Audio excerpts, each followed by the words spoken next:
अस्सलामुअलैकुम वरहमतुल्लाहि वबरकातुहू।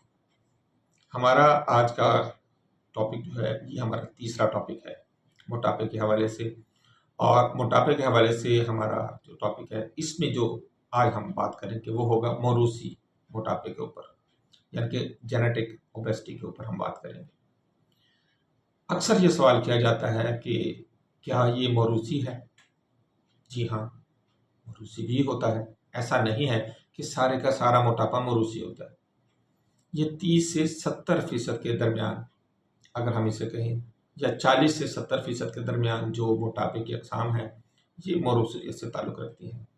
जब किसी शख्स के डीएनए में मौजूद जीन्स हैं वो चर्बी ज़ख़ीरा करने, भूख को कंट्रोल करने या मेटाबॉलिज्म को मुतासर करने वाले जो ख़ुसूसियात हैं उनमें ऐसी ख़ुसूसियात रखें जो मोटापे को बढ़ा रही हों, तो उस सूरत में आने वाली अगली नस्ल में भी ये प्रॉब्लम लाजमी होती है।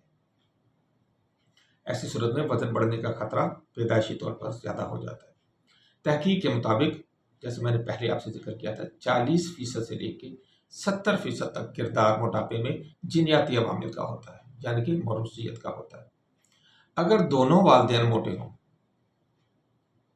सिर्फ मोटे इस हवाले से नहीं कि वो बस मोटे नहीं, उस हवाले से कि अगर वो भी मौरूसी तौर पर मोटे हैं, यानी कि माँ और बाप दोनों की तरफ से अगर मोटापा है, माँ भी मोटी है, बाप भी मोटा है, और उनमें मोटापे की असल वजह मौरूसियत है, उस सूरत में उनके बच्चों में 70% तक चांस होते हैं कि उनमें मोटापा होगा। फ़र्ज़ करें उनके 2 बच्चे हैं तो तकरीबन ये लाजमी हो जाता है कि एक मोटापे का शिकार हो जाएगा। 3 बच्चे हैं तो 2 के होने का ज़्यादा चांस होता है। ऐसे में होता क्या है कि नॉर्मल खाने पीने के बावजूद वज़न तेज़ी से बढ़ता है। ख़ानदान के कई अफराद में मोटापा होता है और बचपन या शुरू जवानी में ही मोटापा आपके ऊपर गालिब आ जाता है। ये तो था मौरूसी जो हमने अब जिक्र किया आपसे। अच्छा, इसके साथ ही मिलता जुलता एक दूसरा है जिसको हम पैदाइशी मोटापा कहते हैं या कॉन्जेनिटल ओबेसिटी कहते हैं। जो इससे पहले हमने मौरूसी की बात की उसमें टाइम फ्रेम तय नहीं होता। उसमें ये नहीं होता कि छोटा सा बच्चा तो वहीं से मोटा है। हाँ, उसमें टेंडेंसी होती है, उसमें मोटा होने के चांस बहुत ज़्यादा होते हैं, जो 40 से 70% हमने बताया। लेकिन जब हम पैदाइशी मोटापे की बात करते हैं जिसको कॉन्जेनिटल ओबेसिटी कहते हैं, ये ओबेसिटी इस किस्म की होती है कि ये पैदाइश के वक्त से ही बाज़ औक़ात होता है, बच्चा पैदा ही मोटा होता है, या पैदा होने के कुछ अरसे बाद ही उसमें मोटापा ज़ाहिर होना शुरू हो जाता है। आम तौर पर ये किसी न किसी जीनियाती सिंड्रोम या हार्मोन के मसले की वजह से होता है। इसमें जो मुख्तलिफ़ किस्म के नाम हैं वो मैं आपको बता देता हूँ, लेकिन ज़ाहिर है ये टेक्निकल नाम है, आपके लिए ज़रा मुश्किल होंगे। नाम मैं इसलिए बता रहा हूँ कि कभी आपके साथ कोई डिस्कस करता है तो आपको इनका पता हो। इसमें एक वजह तो होती है, इसको प्रेटर-विली सिंड्रोम कहा जाता है। दूसरा लेप्टिन डेफिशिएंसी, हमने अपने पहले वीलॉग में और फिर दूसरे वीलॉग में भी लेप्टिन डेफिशिएंसी और की जिक्र जो है उसमें जिक्र किया है। फिर हाइपोथायरॉयडिज्म, ये 3 बहुत ही आम वजूहात हैं। अगर हम पैदाइशी मोटापे की बात करें, इससे पहले मौरूसी मोटापा हमने क्या कहा था आपसे कि ये 40 से 70% तक होता है। पैदाइशी मोटापा कॉन्जेनिटल ओबेसिटी सिर्फ 1% के करीब है। ये ज़्यादा नहीं होता, बहुत कम होता है, तकरीबन 1% के करीब या इससे भी कम। पैदाइश के ये फ़ौरन बाद होगा या चंद महीनों में ही तेज़ी से वज़न बढ़ना शुरू हो जाएगा। ऐसे में भूख पर कंट्रोल बहुत कम होता है। ऐसे बच्चे बहुत ज़्यादा खाना शुरू कर देते हैं और साथ में दीगर जिस्मानी या ज़हनी नशोनुमा का प्रॉब्लम भी सामने आ जाता है। इन दोनों प्रॉब्लम्स में, जेनेटिक में या बचपन के मोटापे में, इनको कम करने का क्या तरीकाकार हो सकता है? ये ज़रा टेक्निकल मोटापे हैं जिनको कम करना मुश्किल है, नामुमकिन नहीं है, लेकिन इसमें मेहनत ज़्यादा लगती है। मौरूसी और पैदाइशी दोनों सूरतों में वज़न कम करना मुमकिन तो है, लेकिन ये आम डाइट के मुकाबले में ज़्यादा मेहनत और मेडिकल सपोर्ट मांगते हैं। बुनियादी इक़दाम इसमें क्या होते हैं कि डॉक्टरी तशख़ीस बड़ी ज़रूरी है। इसमें एंडोक्राइनोलॉजिस्ट जो हैं ऐसे लोग जो हार्मोन्स के ऊपर जो स्पेशलाइज्ड डॉक्टर्स हैं या जो जेनेटिक्स स्पेशलिस्ट हैं। पाकिस्तान में अब एंडोक्रोनोलॉजिस्ट आ गए हुए हैं तकरीबन हर जो आप समझ लें कि डिस्ट्रिक्ट तो नहीं अलबत्ता डिविजनल लेवल के जितने भी हॉस्पिटल्स हैं तो वहाँ पे एंडोक्रोनोलॉजिस्ट की सीट्स वगैरह अवेलेबल है। मैं क्योंकि सरगोदा में रहता हूँ तो यहाँ पे तो एंडोक्रोनोलॉजिस्ट प्राइवेटली भी बैठे हुए हैं। ऐसी जगह भी जहाँ पे मेडिकल कॉलेजेस बन गया तो वहाँ पे भी एंडोक्रोनोलॉजिस्ट अब अवेलेबल हो गई। तो डॉक्टरी तशखीस एंडोक्रोनोलॉजिस्ट या जेनेटिक्स स्पेशलिस्ट से मुआयना बहुत ज़रूरी है। आम डॉक्टर के बस की ये बात नहीं है, ये नोट कर लीजिएगा। हाँ, कुछ ऐसे डॉक्टर ज़रूर होंगे जो फैमिली मेडिसिन को देख रहे हैं, जो फैमिली हिस्ट्री को देख रहे हैं, जो फैमिली मेडिकल स्पेशलिस्ट हैं, तो वो जो हैं वो काफ़ी हद तक इन चीज़ों को समझते हैं। इस सूरत में मखसूस डाइट प्लान की ज़रूरत भी होती है जिससे कैलोरी को कंट्रोल किया जाए, जिसमें प्रोटीन ज़्यादा इस्तेमाल की जाए, जिसमें चीनी या निशास्ते का या कार्बोहाइड्रेट्स का इस्तेमाल जो है वो कम किया जाए। फिर इसी तरह इनमें मोटापे को कम करने के लिए एरोबिक जो वर्जिशें हैं उनका इस्तेमाल ज़्यादा किया जाता है, जिसमें वॉकिंग है, जिसमें साइकिलिंग है। फिर इसी तरह रेजिस्टेंस ट्रेनिंग, ये ऐसी ट्रेनिंग्स होती हैं जिसमें पट्टों को मजबूत करने वाली जो एक्सरसाइज है वो सिखाई जाती है। देखिए, मोटापे में एक जो बहुत बड़ा प्रॉब्लम हमें आता है वो पट्टे कमज़ोर होना शुरू हो जाते हैं। तो इसीलिए हम ये कहते हैं कि इस दौरान आपको प्रोटीन का इस्तेमाल भी बढ़ाना चाहिए और ऐसी एक्सरसाइज ज़रूर करें जिससे आपके पट्टे जो हैं वो मजबूत हों। क्योंकि वज़न कम करने के साथ साथ आपने अपने जिस्म को आगे चलाना भी है, तो उसके लिए ज़रूरी है कि आपके जिस्म में प्रोटीन्स भी हों और फिर आपके पट्टे भी मजबूत हों। फिर हार्मोन या मेडिसिन अगर आपने लेनी है तो इस सूरत में लेप्टिन हार्मोन की थेरेपी आप लेंगे, थायराइड हार्मोन की लेंगे, या हो सकता है ख़वातीन की सूरत में आपको हार्मोनल रिप्लेसमेंट थेरेपी पे भी जाना पड़े।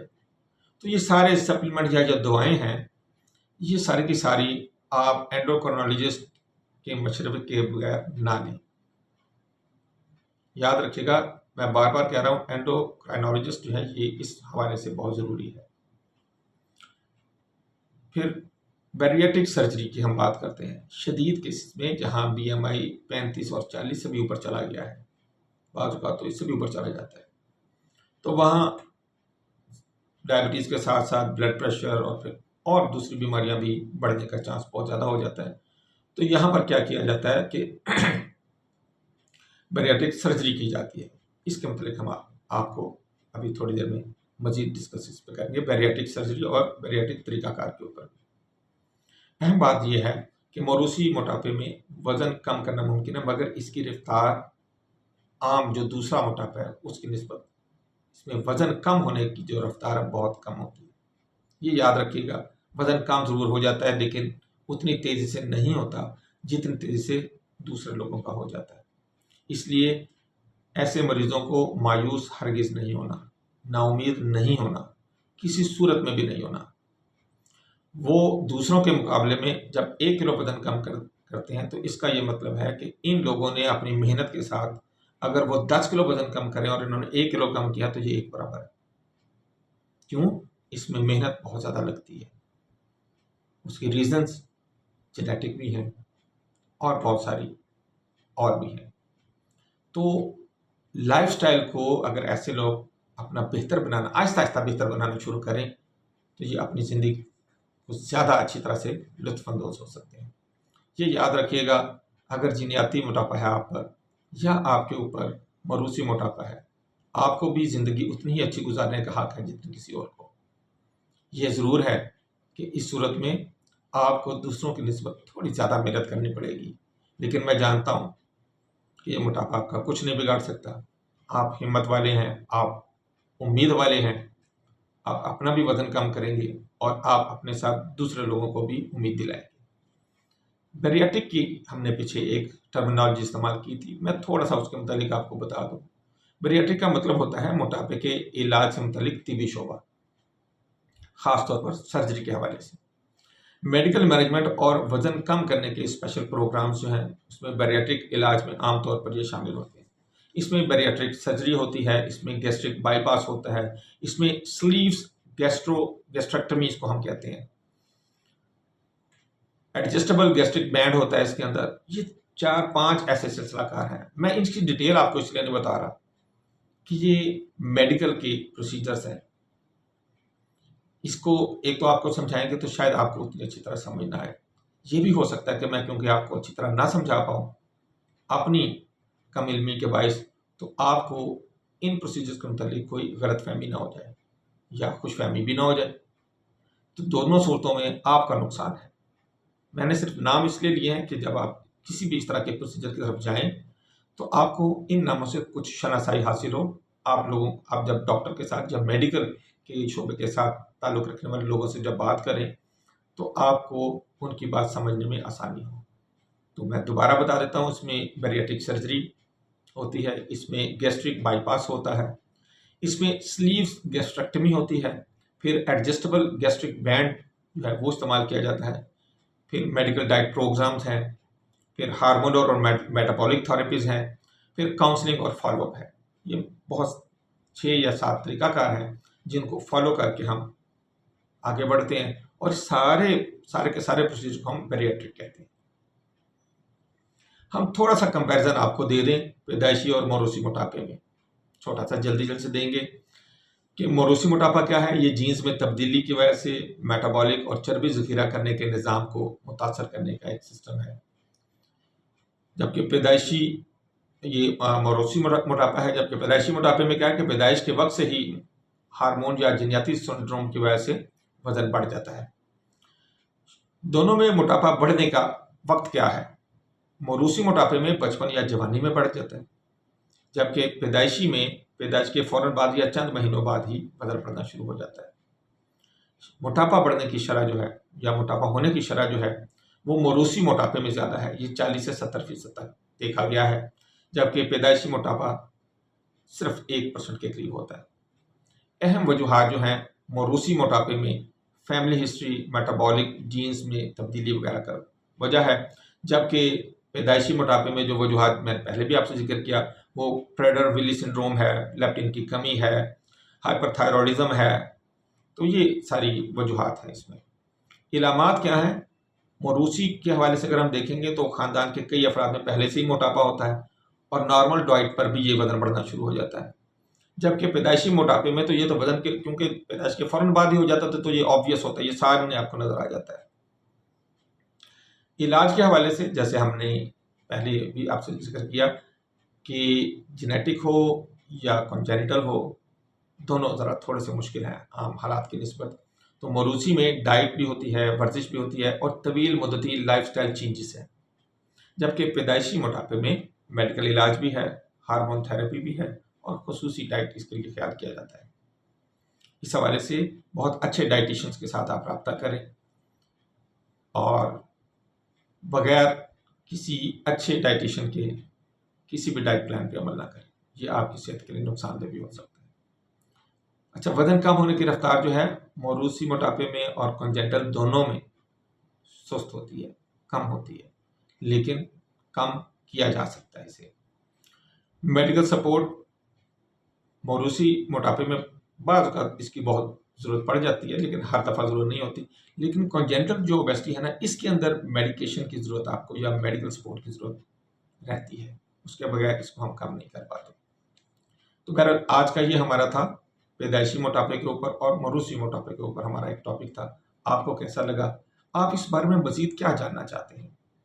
आप हमें कमेंट्स कीजिएगा, हम आपके हर कमेंट का जवाब भी देंगे और आपके कहे हुए टॉपिक के ऊपर हम ज़्यादा तफसील के साथ डिस्कस करके कुछ नए व्लॉग्स लेके आएंगे, ताकि आपके जहन में कुल बुलाते हुए वो सवाल जिनका कोई जवाब नहीं दे रहा, तो उनके जवाब हम आपको दें। तब तक के लिए हमें इजाज़त दीजिएगा। अल्लाह हाफिज़। अस्सलामु अलैकुम व रहमतुल्लाहि व बरकातहू।